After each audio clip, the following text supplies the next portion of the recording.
Thank you, Captain. Thank you, Captain, for an extremely beautiful introduction. Really appreciate that. I would at this point also like to introduce the person who was one of the founding members of the region, amongst one of the founding members of the region. BNI Gurgaon started about 9 years back. There was no BNI in North India. It was still a concept at that point of time. And we were amongst the first handful of regions in the whole country.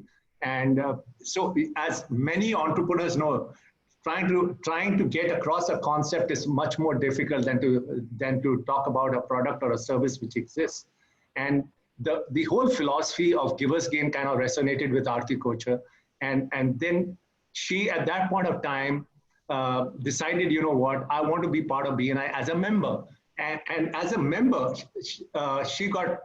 she wanted to join the first chapter of BNI Gurgaon. And unfortunately for her, there was somebody who was really faster than her, and that person joined in her business category. And she being that's when the entrepreneurial journey for her started. She said, I will start my own chapter. And that's where the story of BNI Gurgaon got unleashed. And within a few years, from a member, she had become ambassador, from ambassador to executive director of BNI Gurgaon, which is amongst the top 10 regions of the world for the last 4 consecutive years. Not only that, Aarti has been recognized by the global leaders of BNI. She was in the last international conference at Poland. She was recognized by the BNI CEO, Graham Weimiller, as amongst the 5 recipients only amongst all the executive directors of BNI World, as she got recognized as the Giver's Gain Award amongst the 5 executive directors in the whole world. And Aarti brings with her a lot of experience. She is a behavioral consultant. She is a certified coach and a trainer. She is a certified psychometric assessor and a cognitive therapist. She has worked with multinational teams on leadership development and behavioral assessment. As you know, ladies and gentlemen, she is my partner in my life. And with all her qualifications, I can't keep my thoughts to myself. She interprets them for myself. So, ladies and gentlemen, Aarti Kochhar. Thank you for that introduction, Rakesh. And with that, I'd like to welcome everybody who is logged into the webinar to come and be with us on our special knowledge series. It's absolutely wonderful to have you all here. Welcome. And with that, let me also introduce to you BNI Gurgaon. BNI Gurgaon is, as Rakesh mentioned, North India's oldest region. It started in 2011.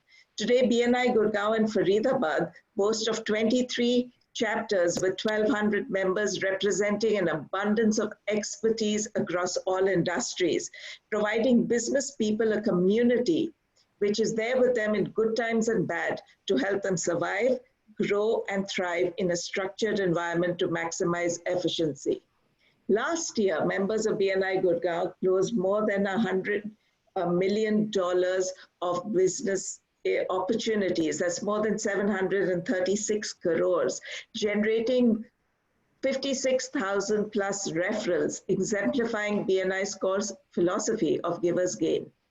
Over the years, our members have imbibed a deep culture of learning, which has helped them scale up their businesses and build strong, supportive relationships, which they could lean on during these challenging times.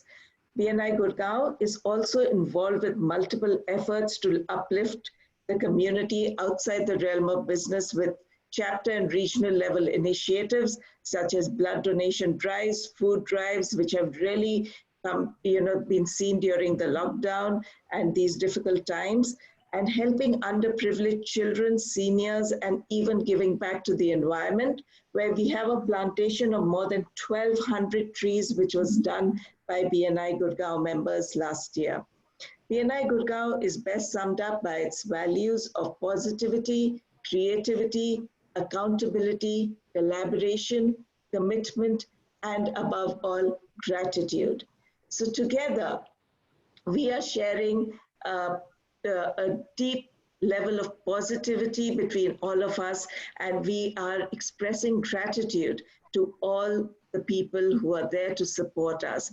being culture of learning being so important in BNI Gurgaon. We are really thankful to the team at XLRI for partnering with us to take our culture forward. With that, I hope you have a very enjoyable session today, and back to you, Rakesh.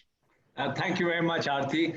And first off the bat, I would like to thank XLRI for this opportunity. This whole thing was an idea which started off as a seed with Professor Sanjeev Varshney and quickly picked up by Professor Santosh. And today we are here to do this exciting webinar for all of us here. Let me introduce the panelists. But before I do that, I also would like everybody to be aware that we will be having a very interactive session today. So as when we are talking, you think about questions, go ahead and use the Q&A box to put your questions.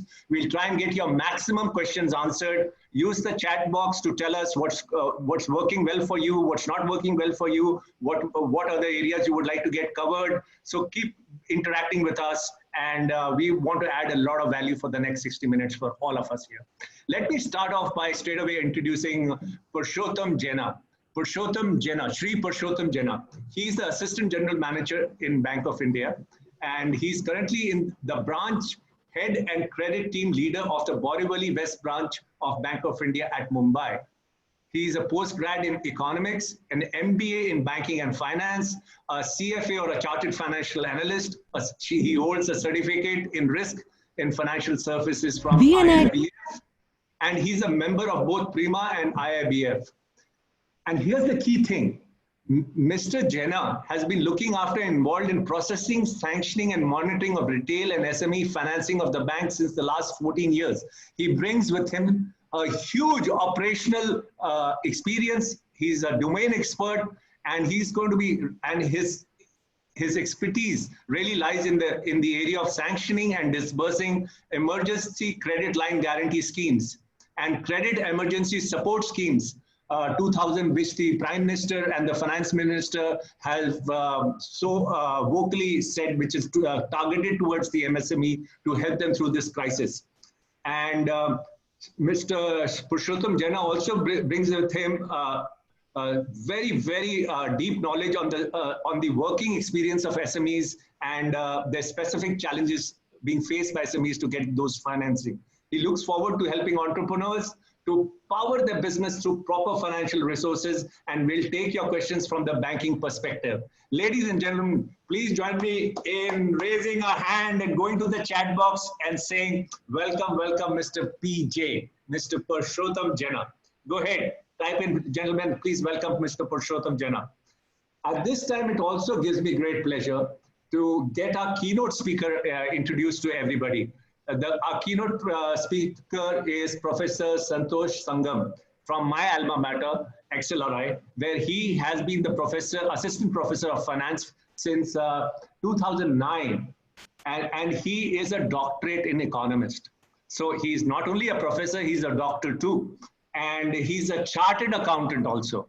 Now, you know where he's coming from. He's covered it from all the angles. There is no financial question which is going to beat him. And he's done his postdoctorate from IIM Calcutta. He has regularly delivered training programs and courses dealing with accountancy, financial analysis, banking, financial markets for a number of Indian and multinational corporates. His areas of teaching and research include macroeconomics, financial analysis of organizational performance, and banking theory.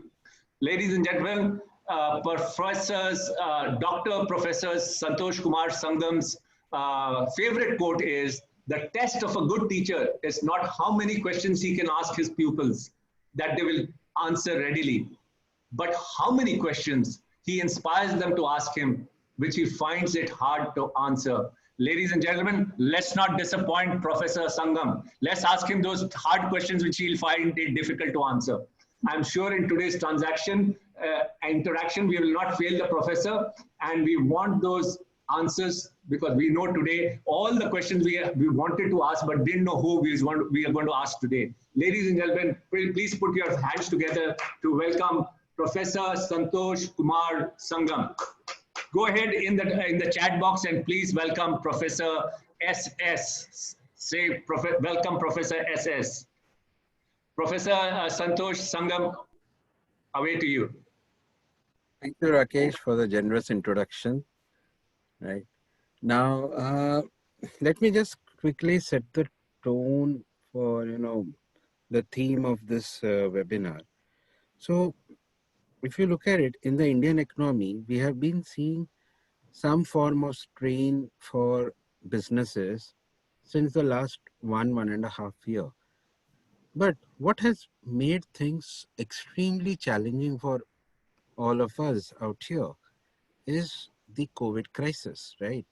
So, what the COVID crisis has done is it's created a major disruption in terms of what we have been used to doing, and already quite a few businesses were struggling over the last 1.5 year, and they were trying somehow to revive their business, and COVID-19 has thrown a spanner in the works.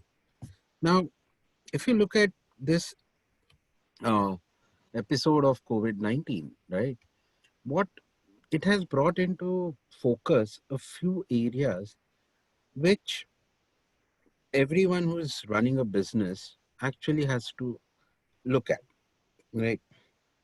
Now, many of us, right, even I come from a business family, right? I've seen how my family has been managing their business, and what they do is, they generally tend to manage things in a very loose manner, right? Whereas you need to have a more formalized approach to managing your business, especially in these trying times. In fact, more than having a formalized approach, it might also make better sense for all of us to actually go back to the basics, right? So if we look at the key areas which have been highlighted and which we will be talking about in this webinar, okay, these challenges are those related to what we call as liquidity, working capital, cost management, okay, and managing your funding, right? These four have become the most critical of the topics right now, okay? And unless businesses address these issues, right, and change the way they look at mm, these decisions, they'll find it very hard to survive. Forget thriving. Survival is going to be an issue, right?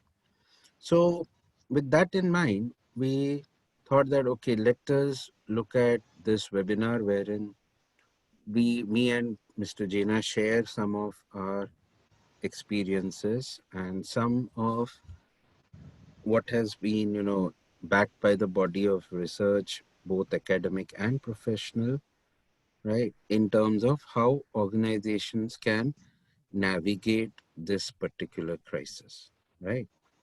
So that's the modest agenda for today, right?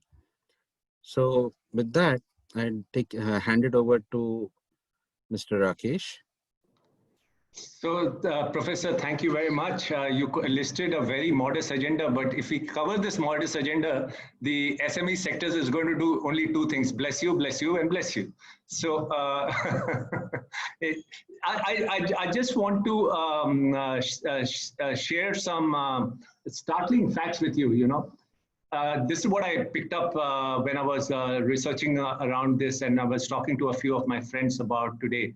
And one of the few things which came up in my discussion was small businesses in this country account for nearly, and the estimates range between 25% to 33% of the India's $2.9 trillion economy, right?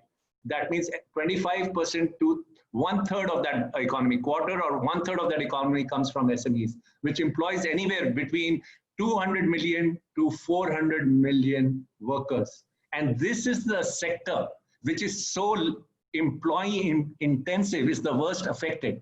In fact, some said, and I'm quoting a huge cross-section of the businesses, they said their businesses were so hamstrung by the pandemic that taking on new debt made little sense. They would rather that the government help them by cutting the GST or waive interest on loans. So what is your take on this, Professor? People are feeling shy about taking new loans. taking new loans would may be a way out if you feel that, currently there is no other alternative. Because let's face it, taking on new debt makes sense only when you have some kind of, you know, reasonable clarity on what the future is going to look like. Now, if you take debt for survival, right, you might actually end up with a situation where that additional debt might make your survival even more difficult. So, as an organization, you have to look at whether you have the ability to at least last it out until there is some more clarity on the situation, right? Because the first uh, instinct would be, okay, let me try and raise money from whatever sources are available, right? And there will be banks and the government which with different schemes trying to, tell you that, okay, you can raise money by using this scheme, you can raise money at this rate, and so on and so forth. But everything comes with a cost, right? And the biggest problem with debt is you have to repay it, right? You have to repay it, right? So therefore, you have to keep in mind whether you will be able to repay the debt over its term, okay? If you, so a good strategy for businesses would be to wait for, at least try and wait it out until there is some clarity on what the future looks like, okay? So very interesting that you say that you need to wait out. Let's get the banker's perspective on this. Purusottam ji, since you are bringing in the banker's perspective, and the government feels that these emergency lines of credit which they have released is going to be the panacea for the SME sector by giving them loans and different schemes at concessional interest rates.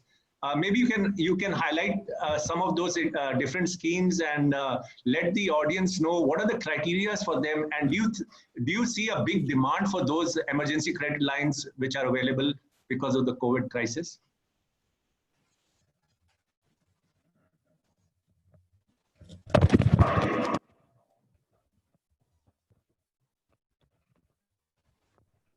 Hello. Yes, we can hear you, Purushottam. Yes, after COVID-19, there are 2-3 schemes that have come in every banks as per RBI guidelines and Ministry of Finance guidelines. Those 2-3 schemes, in simple terms, I can tell you. The first one is the guaranteed emergency credit line that is available in all banks. Can you start slide, please? Okay, we'll get the slide shared. Manish, can you get the slide on, please? Okay, the screen share has started. During this COVID-19, everybody wants to survive. Now, if you can survive, then only you can grow next. Next slide. So, whenever for this, we have to know that whatever the guidelines that have been changed over with effect from 1st July 2020. So we should first know who are the SMEs, and for these SMEs, the government has brought the new guidelines. If we see these guidelines, then we can see that 99% of all the manufacturing and service sector in India, they have been converted to MSME. The first is the micro enterprise, those who have investment in plant and machinery less up to 1 crore and turnover up to 5 crore. Then small enterprise, those who have investment in manufacturing and equipment less than up to 10 crore and turnover of less than 50 crore. Then medium enterprise, that is investment in plant and machinery up to 20 crore and turnover up to 100 crore. So now it is has been increased. I think for medium enterprise, they have increased to 50 crore investment in plant and machinery and turnover up to 250 crore. With this, all the manufacturing and services sector, they have come under MSME. So if you know that we have been classified, we can get benefits, whatever available in the banking systems and what is available from the government side. Next slide. Next slide, please. Next. So when you being an SME, when you come to a bank, so bankers, they expect something, the minimum criteria to lend you. Sometimes we do not know why we are not financed, and some people, some entity, they get financed by the bankers. So whenever you visit the banks, the bankers, the minimum want the management we should be sound, whoever the promoter or the director, promoter, partner behind the entity, they should have a good track record. And you do that good track record should be also reflected in the civil. Whenever there is also a new entity, you will not find any civil file or any civil score. So that is not a problem. Bankers are also accepting negative score, means minus score, that is those who have not the files. Then second thing is SME unit, nobody will do a business without any profit. So SME units, they should have a continuous, those units who are manufacturing or services, so they should have a continuous revenue stream, continuous flow of income. Then that consistent income and profitability, sales increasing, this trend, they gives hints to the bankers that this unit is running sound and there is no symptoms or any problem in the unit. So they get comfort level. Then the third is some basic parameters, few ratio, those who are, though we are doing business, but we do not see what is the ratio, what is the balance sheet. We only concentrate on the business. Sometimes whoever is managing our balance sheet, we can ask them to cross check whether our few parameters like current ratio, the bankers are accepting a minimum up to one current ratio, one level. Then for seasonal industries, we can go up to 0.8%. Then few asset coverage ratio, DSCR, ISCR, these are technical things. So I want to only tell that current ratio and debt equity ratio. Debt equity ratio is whatever you stake in the business and what you want, what you have got from the as a part of loan or quasi equity, quasi loan from others.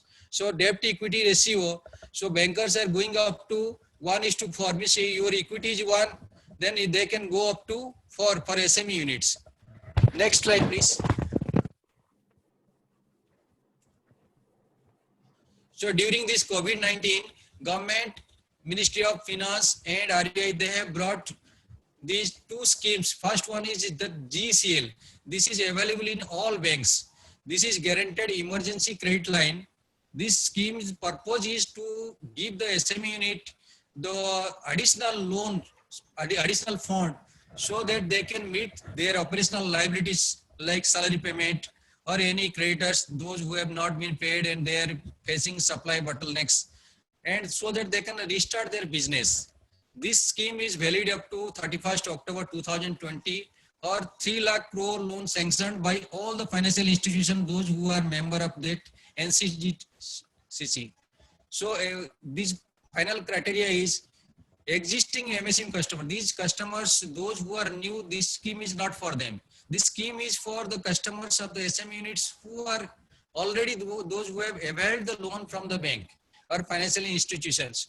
Your account should be first standard as on 29th February 2020. Then, or it should be at least SME 0 or SME 1. SME 0 means you have done a 1 day or 2 days default, means less than 30 days, or SME 1, that is less than 60 days default. And turnover should be less than or up to 100 crore. So individual borrowers are not eligible, but those who are mudra borrowers, like up to 10 lakhs, we are providing mudra loans. Those loans that are covered under individual names, they are also eligible. But willful defaulter and fraud accounts, those who have been classified, they are not eligible. Next, please. Next slide, please.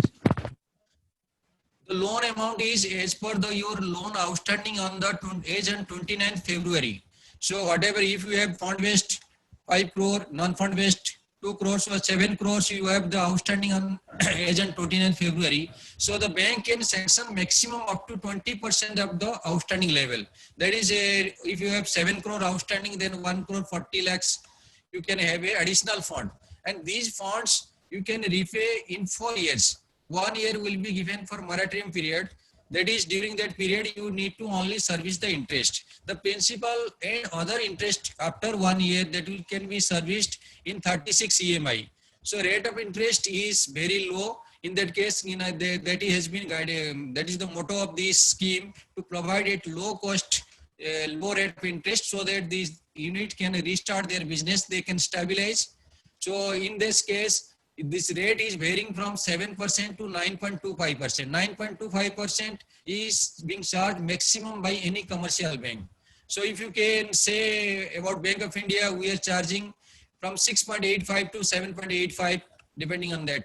So for NBFC, if you have no account with our any bank or commercial institute, scheduled commercial banks, so you are availing it from NBFC, then they can maximum charge 14%. And the beauty in this scheme is you bankers will not ask you any additional collateral. This existing security, whatever available, existing guarantee, whatever available, this will be extended to the additional loan. So we'll now move to next scheme. These schemes are for those accounts who are standard in the books of the bank agent 29 February 2020. So there may be SME units who are stressed, who are not having, who are NPA during this 29 February 2020, before the lockdown starts and after the lockdown starts. So we have a next scheme. So we can have a next slide, please.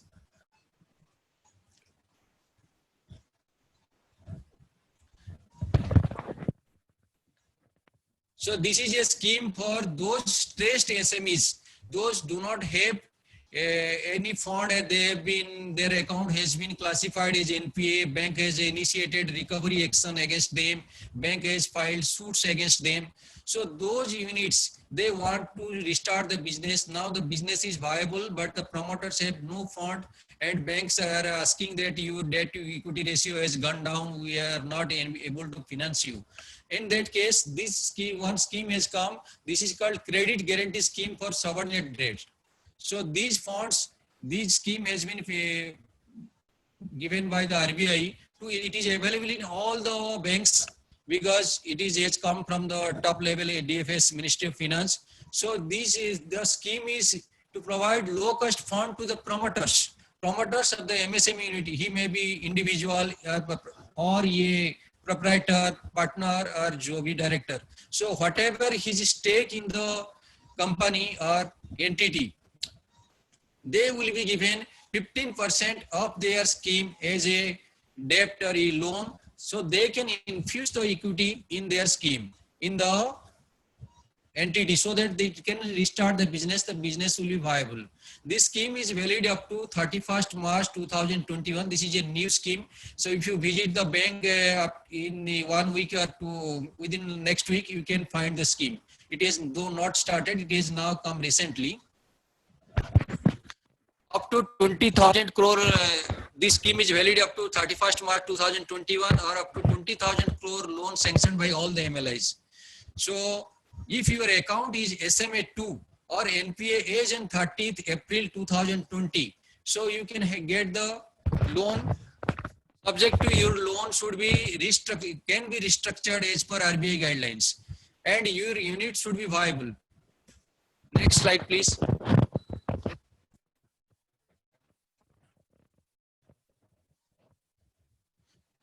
Your account, if your account is on 31st March 2018, it was NPA and it was standard, and it has become NPA during the financial year 2018-19 or 2019-20, or before the cutoff date 30th April 2020, you can get this scheme. So you can avail this scheme from all scheduled commercial banks. And here one point is there, that since this scheme is managed by CGTMSE, Credit Guarantee Scheme for MSME units, you have to pay the 1.5% of your loan amount as guarantee fee every year. Next slide, please.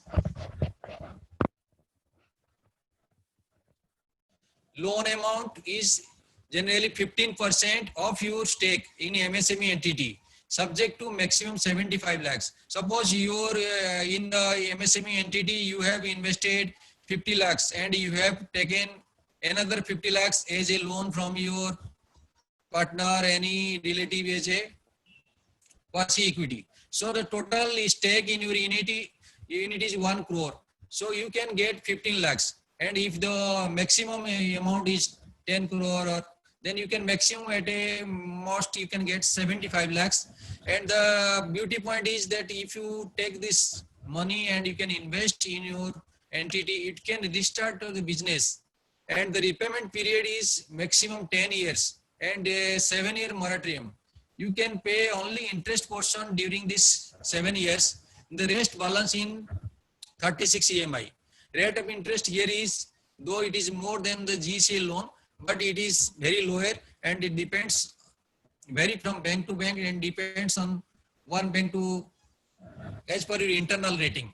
That internal rating is depends on your financial and management portion. And there is no additional collateral. Only you have to bring that 10% margin, whatever is the loan amount to be sanctioned, like 75 lakhs you are getting eligible. So you have to bring 7.5 lakh as a additional collateral. That will be a margin. So you can, during this COVID period, you can restart your business and with these two schemes. There is also another scheme that is called guarantee scheme for emergency support scheme. Am I audible, please? Yes, yes. This is, there is one scheme. If you are not fitting anywhere, if your account is standard, then you can get a, that is called SES 2020. That is not depending on your outstanding level. That depends on your sanction limit level. This sanction limit is not dependent on the non-fund based limit, whatever we are telling bank guarantee or LC. So fund based limit, as per as on 29th March, whatever your sanction limit, you can get 20%, and the rate of interest is also lower. It is around 7 to 9%. So thank you. So my pleasure is to give you the information so that you can get the benefit maximum. This scheme is not like that it is available only in Bank of India. This scheme is managed by the RBI, DFS and Ministry of Finance. So you can get this scheme anywhere in any bank, commercial bank. So wherever you are banking with your branch bank, you ask that these guaranteed schemes, these are, you can restart your business and move ahead. Thank you. Well, thank you, Purusottam ji, for enlightening us of the various kind of schemes available and the criteria to take benefit of them. I absolutely appreciate that. Coming back to you, Professor. So, you know, most of these things, they have their own inertia in terms of decision making, right? So, and especially for a unit which is having, one of the key things I'm seeing here is continuous sales growth, profitability. That's not happening in the current scenario. So what are the key suggestions you would give to a stress unit in terms of looking at their cash flow? How do you manage cash flow in these circumstances? I think cash is king, right? Anytime everybody has said cash is king. So how do we look at cash today? Two things. It's not just cash which they have to look at. Now, you also have to look at your costs. And as a business, it is absolutely more imperative at this stage that you actually question whether a particular cost item, cost head is necessary or not, right? Now, in some cases, you might be tempted to have on some additional costs to, you know, generate more revenues, etc. But you have to look at the benefit that you will generate also, right? So to put it in simple terms, what I tell my friends and colleagues who are running their businesses is just ask yourself how much additional sales do I have to generate to recover this expense. So to give you an example, let's say somebody comes to you and says that, okay, let us come up with this discount scheme for our customers. Okay. And the total cost of this discount scheme for us will be around 30 lakhs. Good, well and good.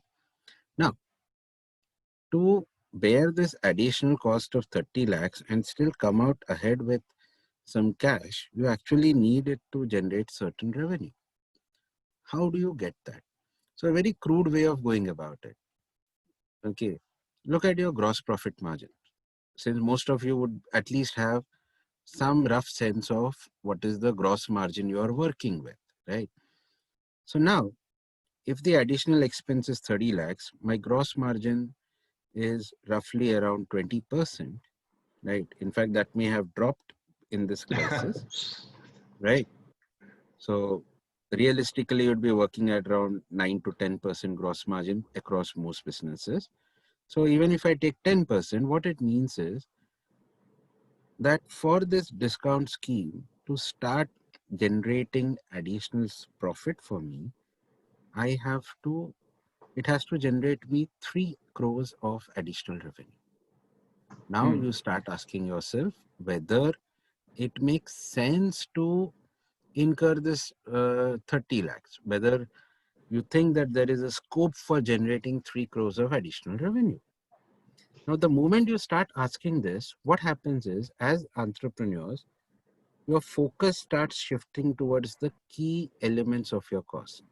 The moment you are able to manage your key elements of cost better, that will itself show up in an improved cash flow for you, because you have to conserve cash at this point of time, right? So that is extremely important.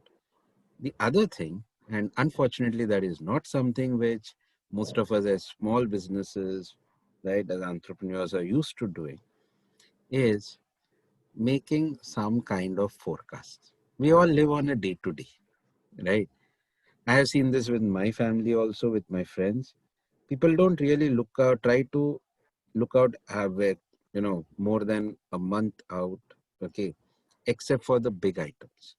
But right now, you need to have a very strong focus on at least getting some rough cut idea about what your cash inflows, cash outflows would be, right? And you don't have to do any rocket science calculations for it. It's actually very simple. So in fact, what I'll do is I'll just share my screen here, Okay. bit of an Excel template. So all you need to do is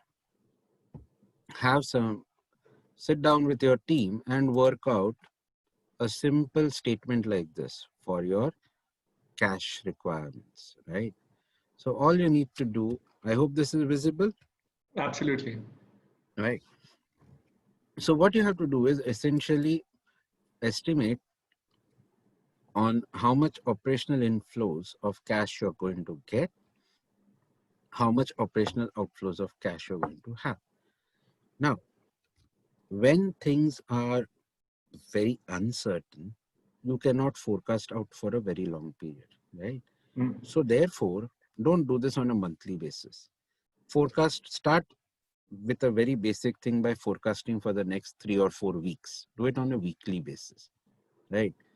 Because most of us are not attuned to thinking in terms of what will happen way out in the future. So start thinking in terms of what you will expect to have within the next week, the week after that, and so on. So with this, you are at least able to get a rough sense of what will happen over the next 1 month, right? And as things improve, you can keep on modifying it. Now, so you can see here, right? So this is just one hypothetical example here. Now, what you get from this is your operational cash surplus or operational cash deficit. Now, your alarm bell should go up when this starts going negative, right? But that means that you are going to get into a debt cycle, right? Because you will not be able to survive without raising additional funding. Okay. Now, in addition to this, there is one more bulk item which we typically goes out, and that is our existing loan payments or existing loan servicing. So what you have to do is you have to evaluate what's your outflow for servicing of loans, and you will get what's your weekly cash surplus or deficit. And along with that, you can calculate what we call as a rolling cash surplus, rolling cash deficit. So as you can see here, in the first week, you have 85,000 surplus and then 3 weeks of deficit, right? But the next 2 weeks, you're still in positive. Your bank balance is not deteriorated, right? But you will face a big problem in month 3, where your bank balance itself will go negative or will come down, right? So at least you get a rough sense about this. Now, it is also very important for small businesses to, get a grip on their cash management, because there is one small thing which most bankers don't tell you, right? The RBI has come out with, a proposal and in fact notification that banks will have to move from the current system of evaluating loans. Currently, banks evaluate the loans on the basis of your assets, your profit, losses, etc. Right? That's basically a balance sheet and P&L view. What's shifting, okay, and what will be the landscape of borrowing for the next few years, okay, in the years to come, is cash flow based lending. So banks have been advised to focus more on the cash flows, right? Professor, sorry for interrupting you. I'm finding this very fascinating for two reasons. One, you've taken out profitability from the equation. Two, Yes. you're saying it's got nothing to do with my inventory and assets. So it's kind of freaking me out in the sense, you're not making me look at my profitability at all. You're just looking at the cash position. So how do we reconcile that? Okay. Two things out here. Okay. When you talk about your inventory receivables, right? Currently what it is, I have high levels of inventory. I have enough collateral to give to the banks. But when I have high levels of inventory, my cash flow comes down. Yes. So your existing practices get penalized in the new system. When you're talking about profitability, ultimately your cash flow depends on your profitability, right? A big chunk of your cash flow comes from your profitability. So therefore, this approach of looking at cash flows doesn't really deviate from profitability, but where it does deviate is the traditional focus on being asset heavy, right? So you can't be inventory heavy, you can't be receivable heavy. That is going to be a problem. So it's kind of aligned with the current exigencies and the current focus, which is turn everything to cash, right? Literally, we need to turn things to cash and keep our inventory circulation moving, our debt circulation moving, our receivable circulation moving. So this brings a lot of focus in that. One useful thing I really see as an entrepreneur, and the first thing I saw was, if I'm going to go, I can forecast in third week, I'm going to go negative. Maybe I should start a discount scheme happening somewhere in the second week so that I can take advantage of a sudden boost in sales, cash sales. So I give more discounts for cash sales to maybe cover the so-called cash gap for the third week, fourth week. Yeah. See, that is also one possibility, but you have to look at the cost benefit of that, right? Now, when you're talking about trying to generate cash, right? One way is to have a discount scheme wherein you offer a price reduction, right? Now, given the current COVID situation, how useful that will be for boosting sales is going to be a question mark, because people will still think twice, right? Now, the other things that you can probably still try, okay, being realistic, is trying to entice your customers to pay early by giving them some kind of a early payment discount. Okay. Now, again, when you're looking at these early payment discounts and so on, you cannot just give it at random. Okay, at first, yes, it has to be lucrative enough for the customer to take it up, but it should not impose a financial cost to you that is significantly high, right? So if you look at it, you can just do a very basic calculation out here. So if you're, so for example, if I have a receivable here of 1 lakh rupees, and let's assume that in general, I get 60% of my funding from my vendors, right?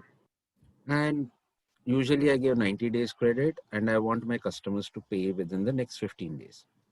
Right. Now, in this case, I need, because for this 1 lakh of receivables, 60,000 of funding is coming from my vendors.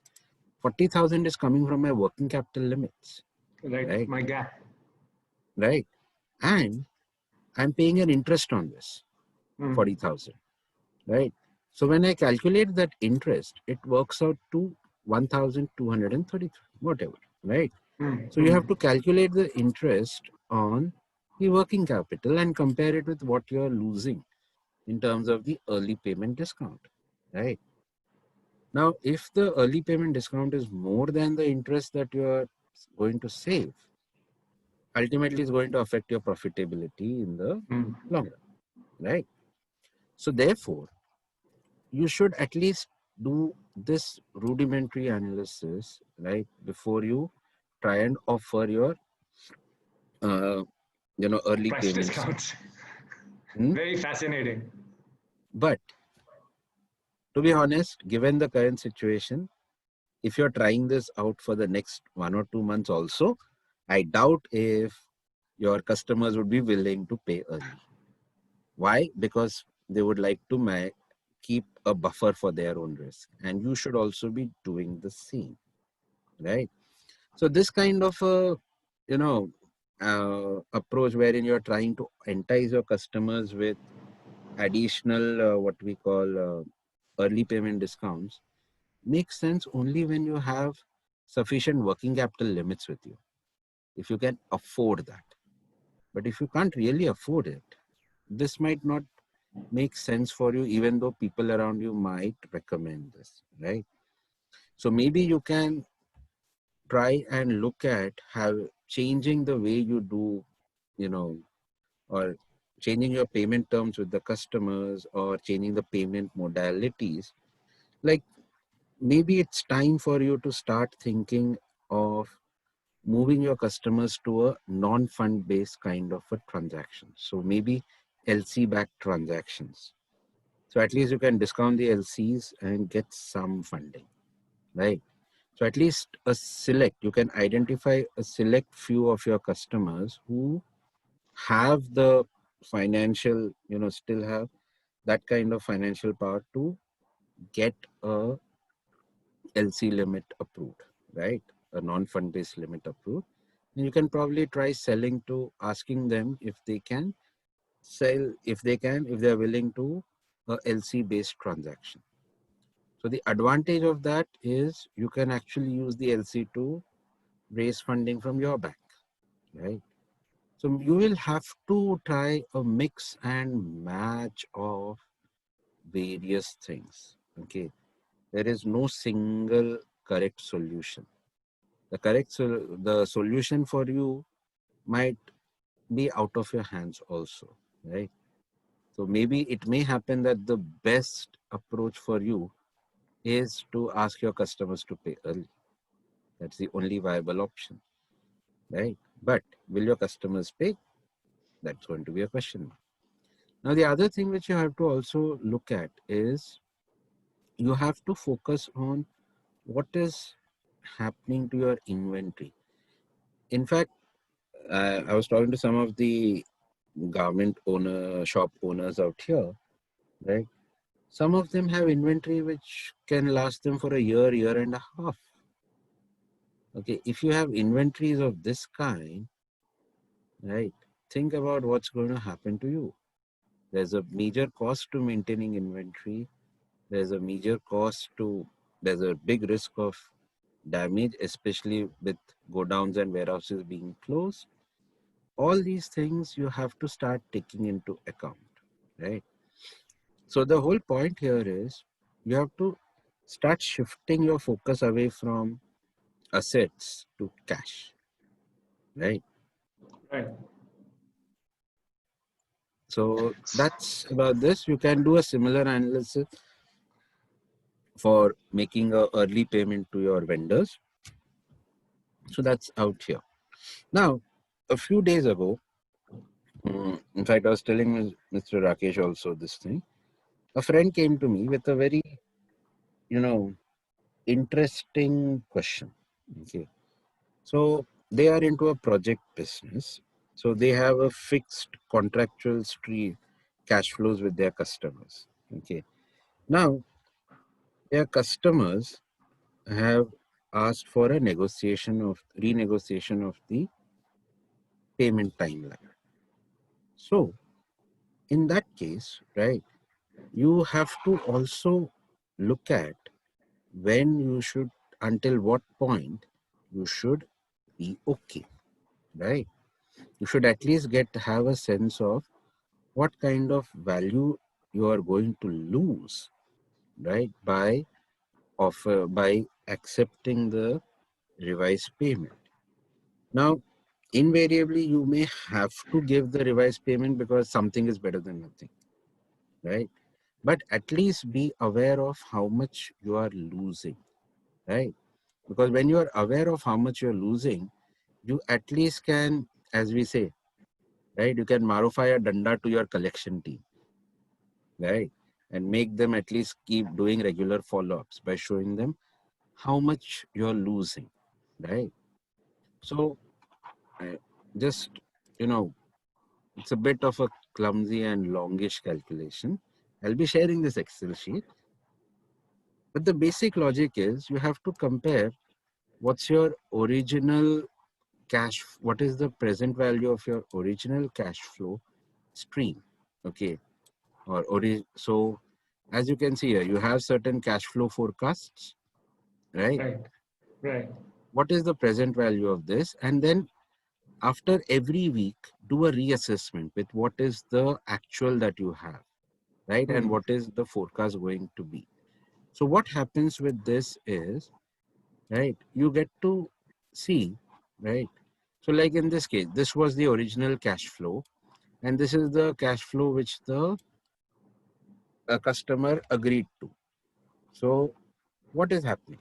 So instead of 120 rupees, right, they have ended up with a value loss of 1.12, right?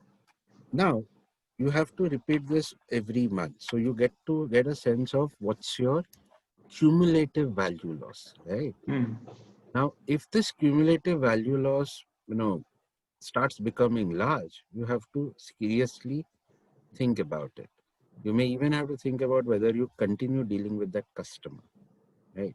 So this kind of analysis can be done at individual customer level. It can be done at the overall cash flow level as well.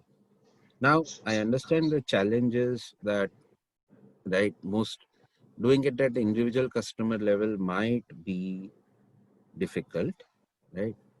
Because you may have too many customers, but you should at least do this for the key customers who make up around 40 to 50% of your revenue, right? So typically we still work, whether we are MSMEs or large corporates, most of us still work with the 80-20 rule, right? So we'll have a few large customers who account for a bulk of your revenues and receivables. So at least do this analysis for them, because you have to watch out for financial problems faced by them, right? So this is essentially what I have to talk about in terms of. So very interesting, Professor, that you bring this point of a discounted cash flow to understand what's really happening with that key customer of yours, right?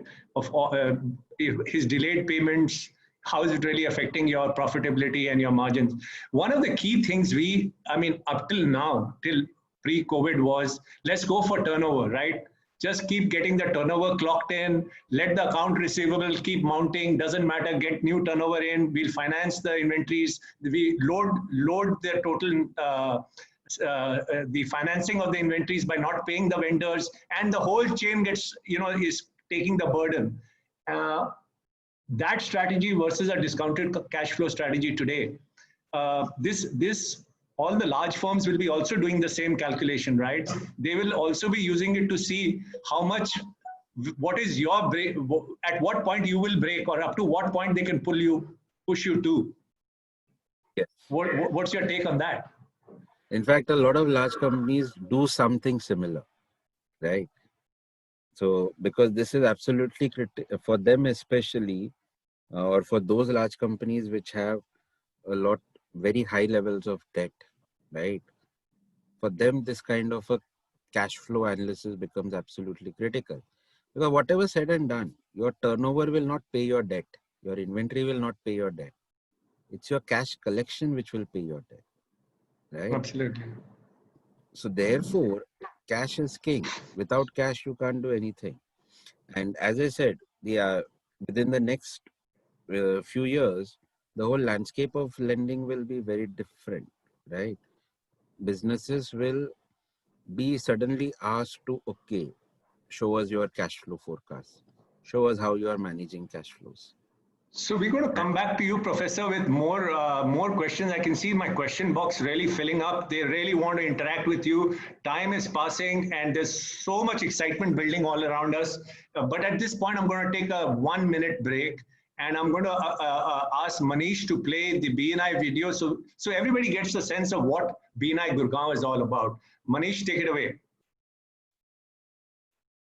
BNI Gurgaon is a networking crew, entrepreneurs meeting over the morning brew. 7:29 a.m. is the official line before which you have to sign.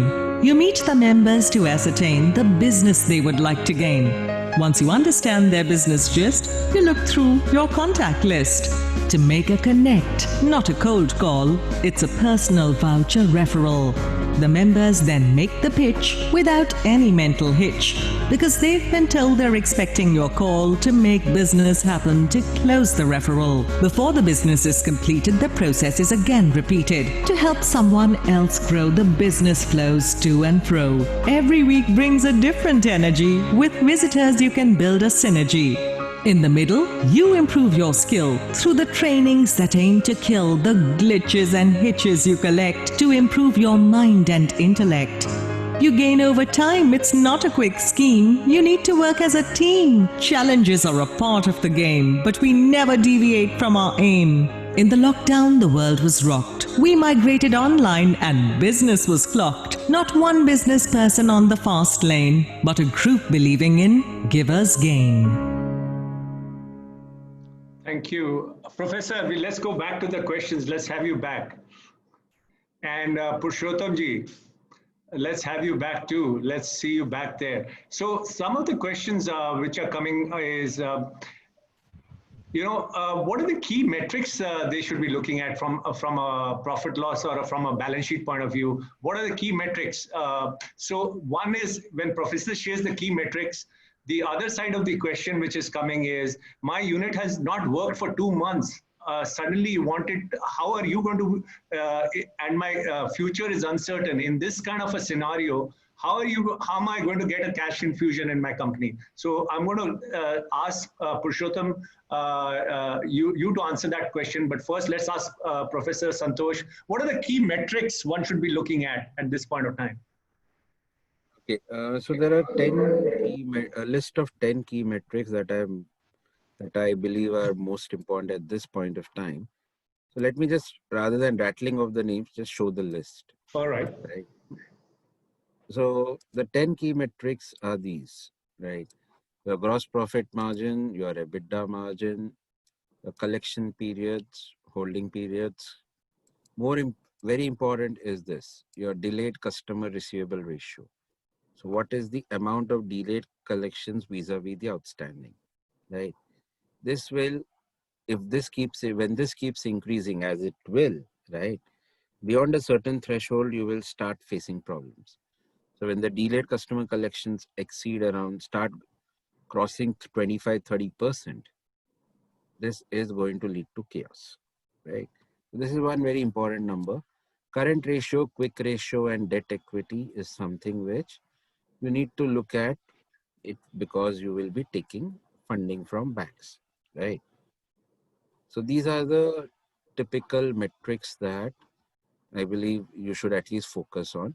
You don't need to be 100% accurate, right? But because most firms also wouldn't have that kind of updated data, right? So therefore, at least have some kind of a rough estimate. Yeah, but there was one very interesting metric there, which I really liked, was your contribution metric, right? That variable profit metric. I mean, how does one really use that? I'll give a very simple example. Okay. So let's say my selling price for a particular product is 100. Now, the variable cost for this, right? So let's say I'm a trader of shirts. Okay. So let's say the selling price of the shirt is 100. Now, my variable cost for this shirt is largely the purchase price of the shirt because I'm a trader. So let's say I purchased the shirt for 60. So now this 40 rupees is my variable profit. Okay. Right. So I'm essentially having a variable profit margin of 40%. Right. Yeah. Now, in fact, if you recollect, I had started off with an example of how you should look at whether a particular cost is justified, right? So there I had used gross profit margin because most people would be familiar with it, right? But the correct approach is actually to use the variable profit margin or your contribution margin. The only reason I use gross profit is most people are familiar with gross profit. People don't really talk about variable profit. So you can do the same thing here, right? So if you are having a expected or proposed expense of, let's say, 1 lakh, okay, then what is the required additional sales? Pretty simple. Divide by 40%. So in fact, a few friends of mine use this in their business on a regular basis because now at this time they get their marketing guys coming to them with multiple proposals. So all they do is they ask them, okay, I will approve this, I'll pay the money, but tell me if you can generate this much additional revenue. Absolutely. 90% of the times the marketing guys go back, right? So this is one way in which you can keep a control over your costs, right? And also have some kind of a buy-in of the team, right? Because the moment they see that, okay, they will not be able to generate the additional revenue, they will no longer ask for it. But if they ask and you reject it, right, then there will be some kind of a disgruntlement, right? So therefore, you can use this as a nice tactic to keep cohesion within the team, right?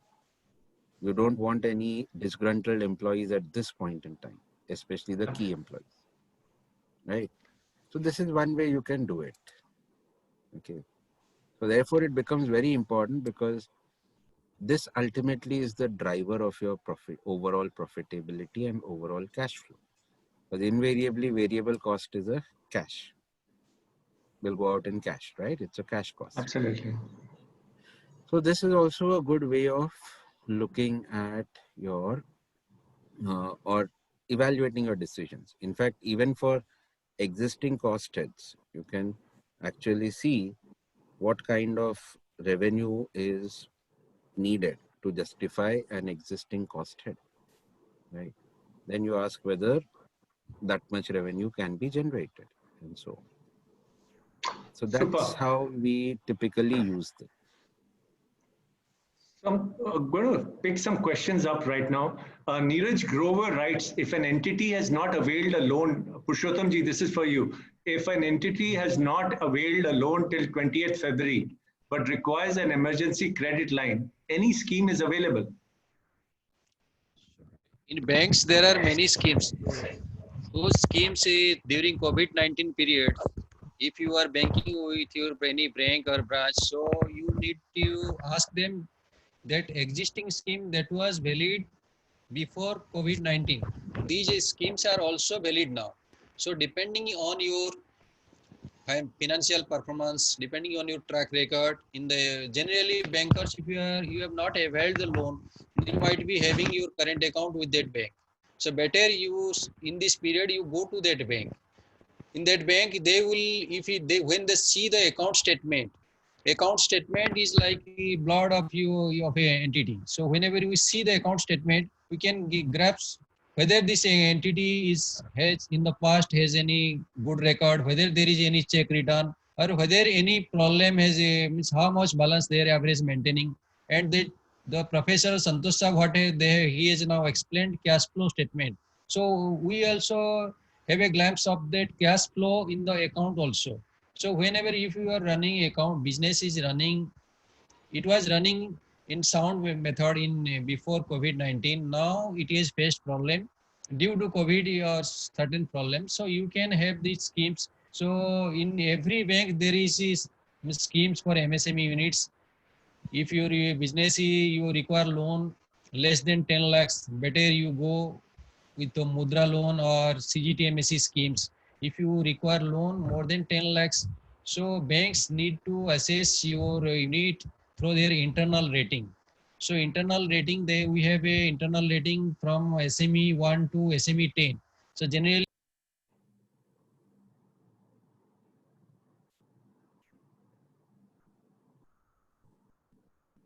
I think Mr. Jena is having a connectivity I think issue. we lost him. We'll go back to you, Professor, till we have him back. So Ashna Chaudhary is asking, how do we compute the delayed customer collection? What's the time threshold, the working capital cycle? So basically, she's saying, what would you consider delayed as a threshold? Is it individual to every company, or is it, there's a certain reference point?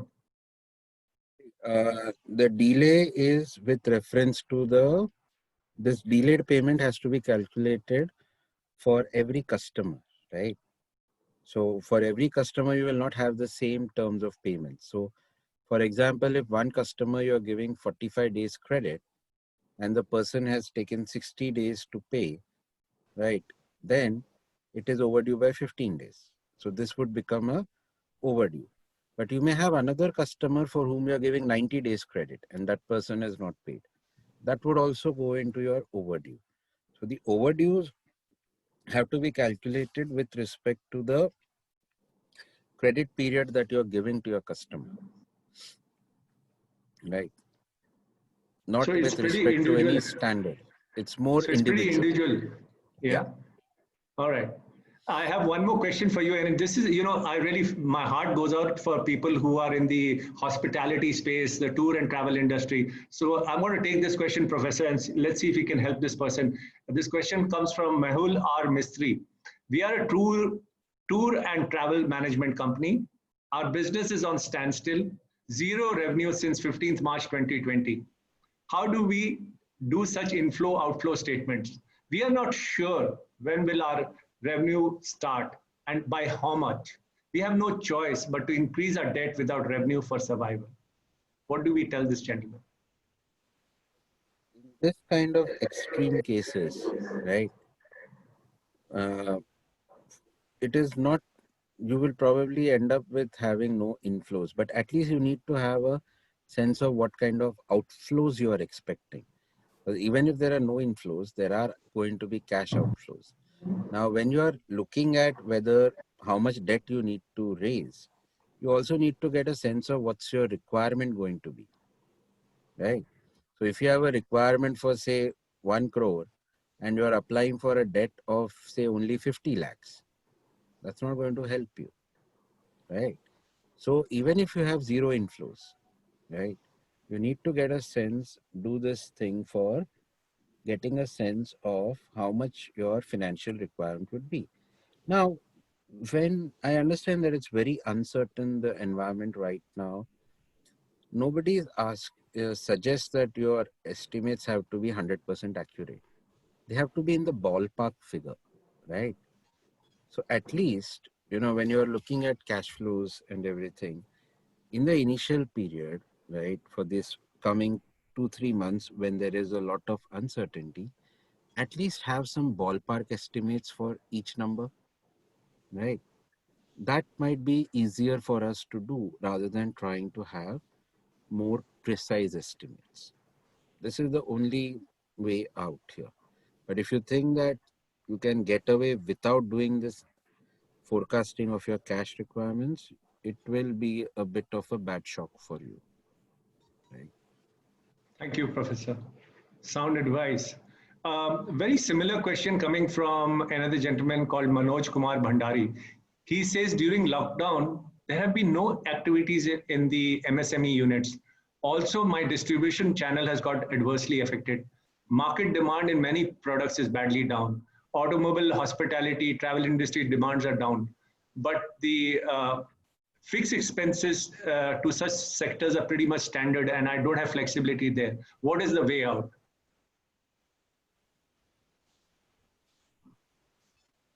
The way out, I would rather say, in this case, is try and look at alternative ways to generate cash, right? So maybe if you have some assets which you don't require, right, you can still try and see if you can sell it off. Very difficult proposition in this time, right? But you will have to look at other alternatives for raising cash. There is no hard and fast answer to this, right? Because the options available to you depend on your industry, your circumstances.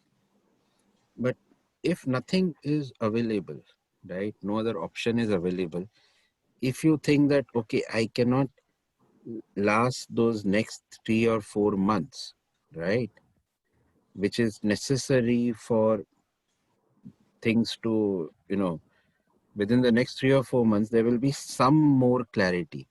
Can I hold out until that clarity is available? If you think that you cannot hold out, go for debt under these schemes, which Mr. Jena has suggested.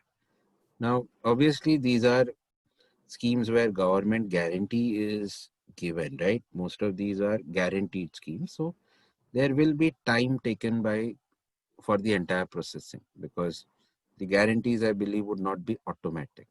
Mr. Jena can actually say something more about this. Right, Professor, not Professor Jena. Yes. Good to have you back with us. There are certain specific questions for you. I'm going to take them for you right now. One of the questions is, what are the unsecured loan schemes for a person who has not taken any loan? This comes from Sumesh Agarwal. He says, what are the unsecured loan schemes available for a guy like me who has not taken any loan? Unsecured loans are generally taken for, if you are taking for business purposes. So we are not telling it a unsecured loan. We are taking, if you are taking for business, purchasing stocks, then for banking language, we are telling it is secured loan. If you are taking clean, means you do not have any stocks or you do not have any book debts, only you are taking you cannot produce any statements like stock and book debts, and a bank is giving you clean loan like contractor loan. We are providing clean basis. So these loans are called unsecured loan. So if you are a contractor, so you can get clean loan, and depending on your business model, even if you are a MSME, we can finance you. You can provide you clean loan also. And जो most unsecured loan is available in bank is personal loan. And if you are having a mortgage collateral like mortgageable properties, you can take loan against properties. But for it is also for bank it is like a personal loan, but for you it is a collateral based loan. Thank you, Rakesh. Right. Thank you so much.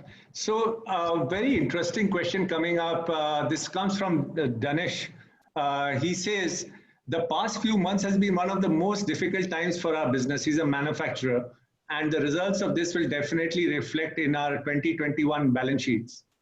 How do you think this will affect our relationship with the bankers? Since the current ratio, all the ratios you mentioned, Professor, since the current ratio, the debt equity ratio, important ratios will be affected. Any effective methods to make sure we maintain healthy balance sheet for lenders? What should he do? He says all my ratios are going to go for a toss and my bankers are going to scream at me. Okay. The honest answer, not much. Okay. But you can at least try to reduce. See, your financials will deteriorate this year. Let's accept that fact, right? But what you need to do is ensure that the deterioration doesn't go out of hand, right? So there you have to do a bit of creative management and try to ensure that, okay, the damage is controlled, right? The moment it, like for instance, if your current ratio actually, or if your cash flows keep going into extremely negative territory, right? That's going to be a serious problem. Now, some of you might also be toying with the idea of restructuring your loans with the banks, right? Because one of the guidelines that the RBI has given is that if you restructure a loan at this time, that loan will not attract additional provisions from banks. So banks should be relatively more willing to restructure your loans, right? Now, please make sure that you go for this option, right? Only if you don't have much further borrowing requirement over the next couple of years. There's a good reason, okay? Even though it may not affect the provisioning, etc., right? May not affect your CIBIL score, the moratoriums and so on. A loan restructuring will ultimately have an indirect repercussion on your rating, right? And that will make it more difficult for you to raise funds in the future when you might actually need the funds more. So at least try and see if you can, somehow manage with existing resources. Because the allure of debt restructuring is very high, right? But you have to look at it from a long-term point of view as well. I'm not saying look at it only from a long-term point, but look at the short-term as well, right? So I think that is what I would like. Yeah, thank you, Professor. Very good. Here. Mr. Yeah, Rakesh, I want to add here one thing. Please. So, in this question, if you are having a good track record with your bank, in the past you have managed your business well, and you are doing well with your bank's performance, you are servicing interest. So during this COVID-19 period, you should not be afraid. Your track record that has been established.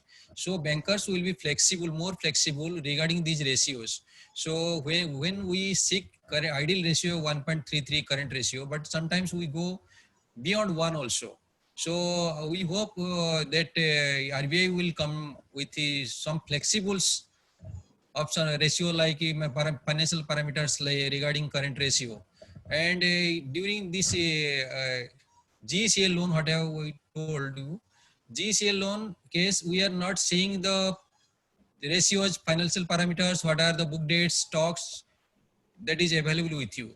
We are just simply giving you loan to restart your factory, restart your business, so that you can pay your operational liabilities and you can come back on the track. Thank you. So interesting, Purusottam, Jena, that you mentioned that how the banks are going to be looking at. Is there new guidelines for the current financial year, how banks will treat the profit loss statements, the balance sheets, the inventory statements and everything? Are the ratios or are the guidelines going to be different? like means our child, whenever our child is growing, he is performing well, so we are big happy. When if there is any adverse situations and the child is not performing well, so we are not throwing him out from our house. So bankers are like that. Bankers will not throw you out, so they may increase your rate of interest to compensate the risk. But in these COVID circumstances, RBI, Ministry of Finance, they are all directing banks to be compensate and to charge the business so that they can also survive and they can regenerate the income and repay the banks. So in that case, so bankers will not ask you to close down the account or go away from your the bank to next bank. In that case, you have to give a justification to why your business has come down, why your performance has come down, sales has come down. And one reason is everybody knows that due to COVID-19, the sales has come down. So it is justified. So I hope the new bankers will ask you that question. Absolutely fantastic. We are down to the last 5 minutes. I'm going to ask Professor one question which keeps coming up, pretty interesting for me also. The question is, which asset class to hold? So basically, this is coming from Rajat Dogra. He says, which is the best asset class to hold on to? I'm going to ask both of you, which is the best asset class to hold on to and which one should let go of at this time? Okay, I'm a bit of a contrarian out here. So I would say that the best asset class to hold on to right now is money. As simple as that. I also agree with Professor. Both are saying Conserve the cash is money. king. Cash is king. Cash is king. The asset class which you probably should get out of, okay, but it will be difficult, is property, in my view. Because I think the property market is showing signs of overheating in many cities. And with the trends, and if you look at the data, it may not be too far before this property market actually starts seeing a significant meltdown. Okay, so might be early to call it, but property is not like shares where you can sell off in a day, right? With the click of a button. So maybe you should start reducing your exposure to properties kept as investments. That's what I would say. Thank you, Professor. I also Purusottam ji, how will you weigh on this one? What should you get out of? I also agree with the Professor Santosh. Oh We my should God. conserve cash and burn cash judiciously whenever we are sure that we are getting a return, and we should dispose of the real estate asset that is, though it is not possible, we should try to get out of it and bring more cash to conserve cash so that we can generate future cash. So one last question I'm going to throw again to both of you. This absolute last question, which comes from Vandhuta Kharana of Excellence, which she says, if you employ substantial workforce, so she's a large exporter, so she employs in thousands the labor. So if you employ a substantial workforce and one has to pay them in cash, where does an exporter generate cash in an economy where cash flow has dried up? So agreed that this is where you have the big trade-off, right? Like whether you should,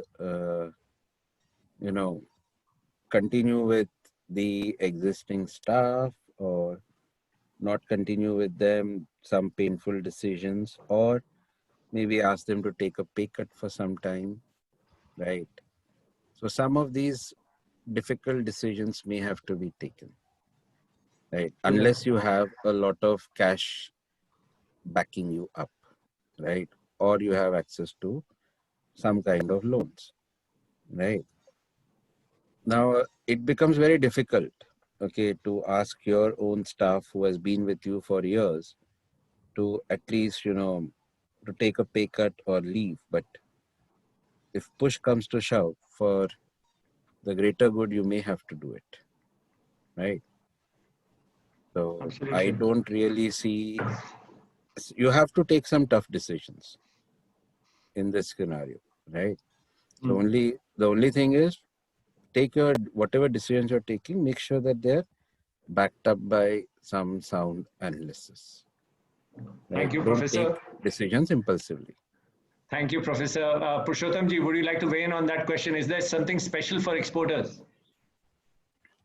Exporters, if you are exporter, you have already held loan from banks, so you are eligible under that GCL scheme. So you can get 20%, and you can run your business over a few months. But to pay thousands of employees, so it is the management's decisions whether they can support the thousands of employees by paying full or paying 1/4. So it depends on them. So no promoters or no proprietor, they must burn their own money to pay the employees, and how much they can pay and how long. If it is not I don't think it will end in 1 or 2 months. It may continue for another 3-4 months, or likely it may go till 2021. So in that case, the entity has to take a decisions.